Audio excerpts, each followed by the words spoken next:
Таны сонсох суваг өгүүлж байна. Эрдүрд цагт өвгөн эмгэн хоёр үрийн ганц хүүдээ намсраа гэдэг нэр хайрлаж гинэ. Өвгөн эмгэн хоёр ганц хүүгээ амандаа хийвэл ууснан болбоо. Алгандаа тавьбал бөмбөрнөн болбоо гэж хайрласаар хүүн өдрөөс өдөр өсөж эрийн цэнд хүрээд нэгэн өдөр ээждээ. Ээжээ, би өдий том болтлоо гадаа гарч орчлон ертөнцийн сонин сайхныг үзээгүй юм а. Одоо гадна дотн гарч үзье. Гэж гуйхад аав ээж нь ядуу тул 3 алтан чамбаа өгч үүнийг замын зардал болгоорой. Замдаа сайн яваарай гэж цацлаа өргөн хоцорсон гинэ. Намсраа 3 алтан чамбаа аваад явж байтал ээрэм цагаан хөдөө нэгэн анчин ном сумаар нэг час улаан үнгийг онилж байна гин. Намсраа анчны дэргэд хүрч анчин аха та тэр үнгийг алахгүй байж болох уу гэж гуйж гин. Тэгсэн чинь анчин одоо намрын сүл өвлийн их болж байгаа тул үнэгний арьс их үнэт хүрнэ. Үнэгний арьсаар малгай хийвэлч сайхан малгай болно гэж хариул. Тэгэхэд намсраа та тэр үнгийг алахгүй болоо. Би танд 3 алтан чамбаа өгье гэсэн данчин зөвшөөрөөд үнгийг алалгүй мөнгийг нь аваад явж гинэ. Тэгээд намсраа хүү замаа хөөгд явсан байна. Уулыг давж явтал нөгөө улаан үнэг хурч ирээд аймыг минь аварсан ах танд их баярлаа. Би уул нь улсын хааны хүргэн юм. Хэрв танд ямар нэгэн хүчээр бэрхшээл тааралдвал тэр харагдаж байгаа өндөр уулын элгэн хаданд хүрч үүдэнэ гэж дуудвал би гараад ирнэ гэж хэлээд алга болжээ. Намсраа хүү их л хол газар хүрээд гэр орноо санаж нэг хоноод гэрхийн зүг явсан байна. Өвөл болж хүйтний ирч чангарч байсан тул нэмгэн хувцастай намсраа хүү дааран бээрч явтал нүүрс тээсэн хүмүүс таарлаж нэг газар очиж нүүрсийг нь түлээд дулаацж унтаад маргааш өглөөнөөс ирэхэд нөгөө нүүрс тээсэн хүмүүс бүгд дээрээ байхгүй байв гинэ. Тэгээд аргаа барж үнэгний хэлсэн хаданд очиод хаалгаа нэ гэтэл нэг том дуутай мэлхий гарч ирээд та хүрээд ирвэ. Гараа над өг. Нүдэн нэ гэхэд нэгэрээ гэд баахан шуугж байснаа. Одоо нүдэнэ. Гэхдээ нүдэнэвэл нэг сайхан ордны үүдэн дээр байна гин. Ордны хаалгаар нэгэн гоо үзэхлэн охин бас нэг залуу гарч ирээд та сайн ирвүү? Та намайг таньж гин үү? Гэж асуусанд намсраа танихгүй байна гэж толгой сэгсэрч гин. Тэгэхэд нөгөө залуу би үнэгт хувлаад явж байтал та миний амийг аварсан биз дээ. Энэ бол Лусын хааны охин гээд дэргэд байгаа охиныг зав. Тэгээд алт мөнгө эд хөрөнгө юу ч авалгүй зөвхөн бурхны өмнө тавиастай 2 цагаан цэцгийн нэгийг нь аваад эрдний цэцгээр юу хүссэн бүхнээ бүтээж сайхан сэтгэлд ээгийнхээ ирэхээр хожим нь бурхан болсон гэдэг дом өгч би. Намсраа бурхан нь сансан төд ийдэл ядуурл арилгадаг бурхны хутгийн дээдэд орших ба амьтан бүхний гордлогыг 8 газрын эрх баялгаар хангагч орон бүхий дээдэс эдийн эзэн их хан Бесман нөхөд бүгд ир этгэлт бүхний сэтгэлд одоо 5 цөвийн цаг бүхэнд нүглийн бачигт живсээр завсаргүй тав бүгдийг эдэлжээ. Амьтан нийтийн тэтгэгчийг 2 мөрөнд нар сараар чимсэн эрх зэндмэнээр биндэрлэсэн малгай эмэг эрх элбэг сайхан торгон хувцс 4 шулмсын дайныг асар ялах би шараас гарсан тугийг баруун гартаа зүүн гартаа сангийн хурыг буулгагч морин хулган барьсан их эрдний мөн чанартай амнаас нь эрдний хур буудаг үлгэр бөгөөд гэрэлт солонго цацарсан элдв цэцэг сар нарны хот мандалт хэвтэ арслан дээр сууж огторгын санд эрхшээсэн их хаанд та болгоож бурхан гэгээний зарилгийг таалснаас итгэж өдөрдөгчийн шажин төрийн сахих хийгээд 9 хүслийн дээдийг хязгааргүй олон амьтанд өршөөхийн тулд ирж соёрхжээ. Өөр нэгэн домогт Намсраа бурхан эрт цагт санд нуусан их хэмжээшгүй их эрдэнэс баялагийг олж түүндээ эзэн сууснаар эд баялагийн эзэн бурхан хэмээх алдрыг хүртсэн гэх бөгөөд тээн сонголт нэрт ягчс 999 хүүтэйгээс хамгийн бага хүн намсраа гэх бөгөөд бурхны шашныг сахин хамгаалах сахиус болохоор тангаргалсан гихэнч байдаг. Баян намсраа бурхан нь хиндүү болон бурхны шашинд хоёуланд нь адилхан эд баялагийн эзэн хэмээн шүтэгддэг байна. Түүний дүр байдал нь биеийн өнг алтнаас илүү үзэсгэлэнтэй, шар, нэг тэргүүнтэй, хоёр мотартай байхаас баруун мотартай эрдний дуаз жандсан барьсан. Зүүн мотартаа элдв эрднэр бөөлжсөн үхэр охтон барьсан. Хэвцэн дүртэй арслангийн дээр хагас завилгаагаар оршно. Намсраа бурхны амнаас эрдний хур бууж өлссөн, цангасан, хоосорсон амтан бүгдийг зовлонгоос нь гидэлгэсэн. Үсээ эрдний зүйлээр чимсэн, боргшуу малгай өмссөн, бие янз бүрийн эрдний зүйлээр яр айлган чимсэн. Тэргүүнийхээ баруун зүүн талыг нар сараар чимсэн. Бомон нарны үзэсгэлэнтэй эхэн сэтгэл хангалуун хиймэрлэг сүр жав хаатай ажи. Шарын шашны ёсоор намсраа нэгт очирван ядмын зарилгийг биелүүлэгч 10 хангалын нэг чойчин сахиус. 2. 8 дахь газрын бодисатвагийн ховилгааны дүрээр амьтны тусыг бүтээгч. 3. Шарын шашны 3 төрлөختний нэгийг хамгаалагч. 4. Бурхны шашныг дааж ертөнцийн 4 зүгийг хариуцсан их хаадын нэг юм. Ягчсын хаан гэж гардаг нь түүнийг хааны язгуурт өндөр төрөлтэй харуулдаг. Намсраа нь өөрт нь хүсэлт тавьж дахин шүтэгч хэм бүхэнд өөрсдийнх нь хүссэн бүх эд зүйлсийг сойрхдаг тул түүний өр шимийг хүртэх сүсэгтэн олны сүсэг бишрлэр төвд Монгол зэрэг оронд өргөн дэлгэр шүтэгдэжээ. Мөн Балба, Бутан, Секи одоо Энэтхэгийн харьяаны Ладака зэрэг төвдийн шашны уламжлал өргөн дэлгэрсэн нутаг орнуудад төдийгүй Хятад, Япон, Солонгос гих зэрэг их хөлөгний уламжлалт төгсөн орнуудад ч гэсэн эрт үед түгээмэл дэлгэрсэн ба эдүүгээ цагтч шүтэгцээр байгаа юм. Монгол орны хувьд очирван бурхан нь монголчууд нийтийн эзэн шүтээ мөн бөгөөд Чингис хааныг тус бурхны хувилгаан хэмээн үздэг.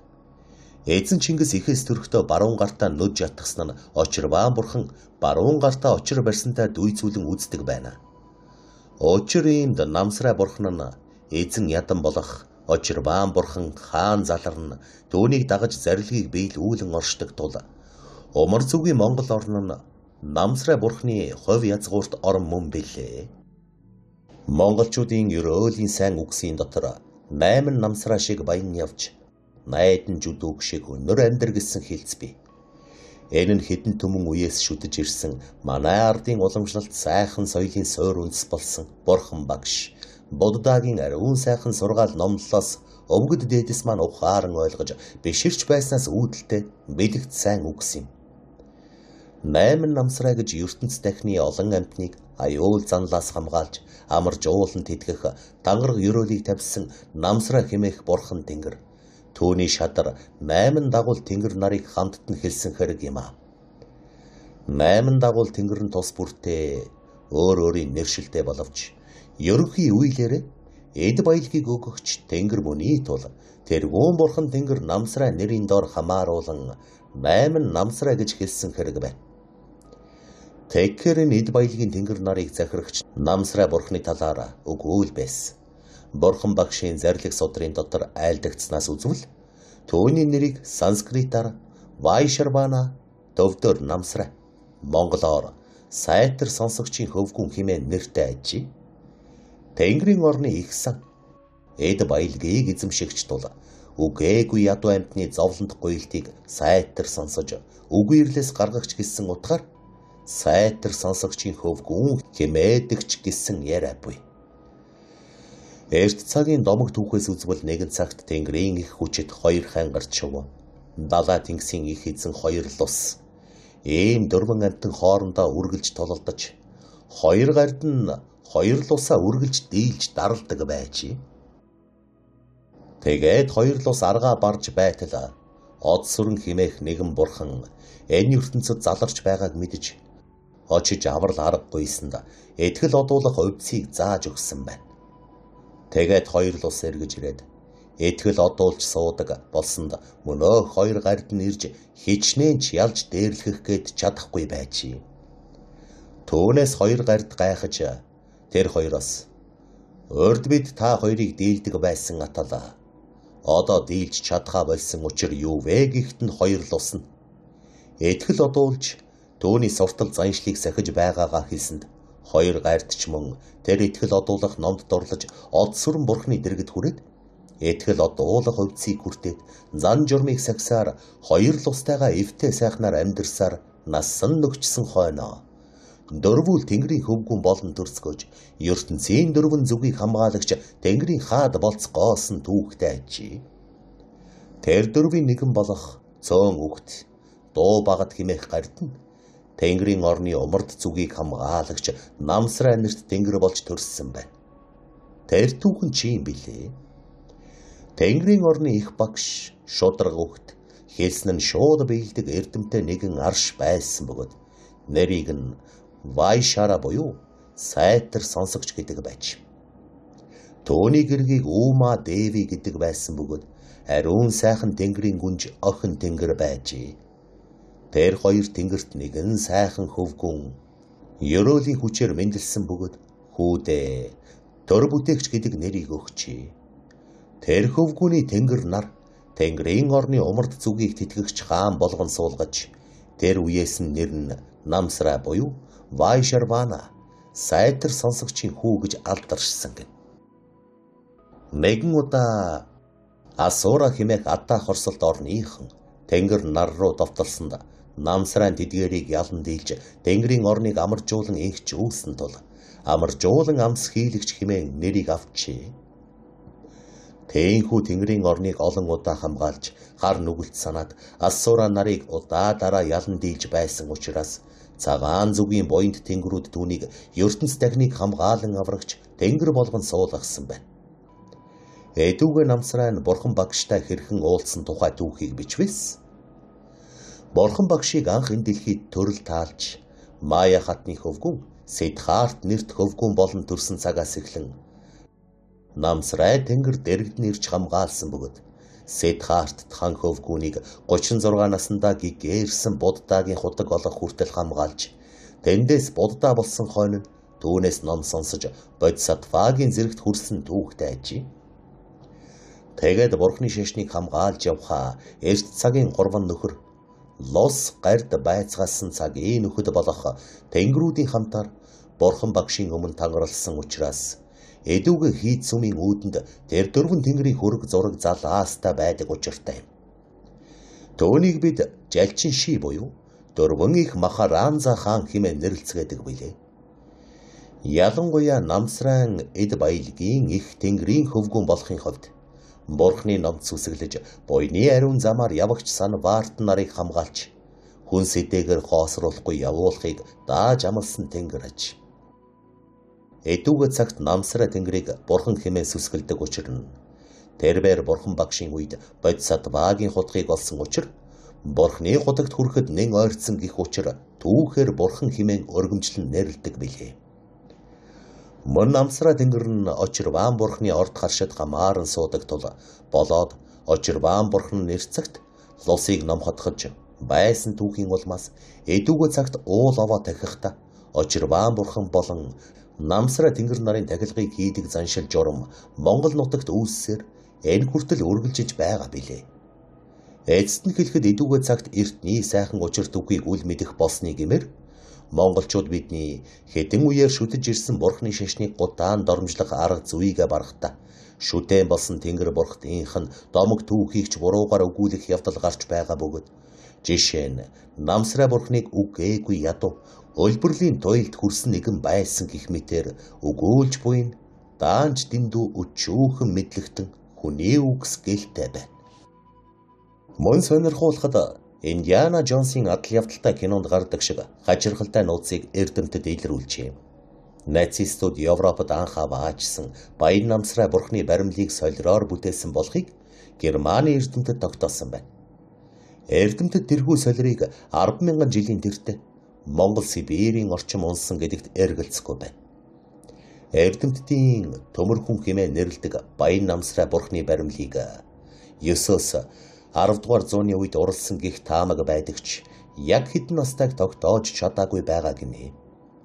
Эд баялаг эдээ ундаа элбэгшхийн бэлэгдэл 4 зүг 8 завгсын муу муухай бүхнийг дардаг догшин бурхан химээдэг намсраа бурхны баримлыг нийглийн өндөр агуулмжтай төмөр солирын ховор металлаар уралсан болохыг Германы Штутгартын их сургуулийн эрдэмтэн Элмер Бухнер олж тогтоосон аж. Бурхны баримлыг Германы амтан судлаач Эрнст Шефер, СС-ийн 4-р Рейхийн фюрер Генрих Гиммлерийн ахлуулсан экспедиц 1938 онд олсон аж. Аричуудын гарал угсааг судлах зорилготой байсан тус экспедиц төвдийг хөндлөн гулд туулсан гэдэг билий. Баримлын зээжин дээрх бодготын шашны гүн утга агуулсан хас тэмдгийг нацистууд бэлэг тэмдэгэ болгохоор Герман руу авч явсан байж ч болох юм. Баян намсраа бурхны баримл Германд 2009 он хүртэл хувь хүний цуглуулгад хадгалагдаж байгаад дуудлага худалдаанд орсон байна. Харин эрдэмтэд баримлыг сүүлийн жилүүдэд эрчимтэй судалж байгаа ч 24 см өндөр 10 кг жинтэй баримлыг маш хатуу солирын чулуугаар уралсан хүн тэр материалыг жирийн бус гэдгийг мэдэж байж. Эрдэмтдийн тайлбарласнаар эртний олон соёл иргэншлийн хүмүүс Тэнгэрээс унсан солирыг бурхны илгээмж мэтээр ойлгодог ойлголт түгээмэл байсан гэнэ. Штутгартын их сургуулийн эрдэмтэн Бухнер баян намсраа баримлыг буддын шашин дэлгэрч байсан 11-р зууны үед уралсан гэж таамаглаж байгаа гэнэ.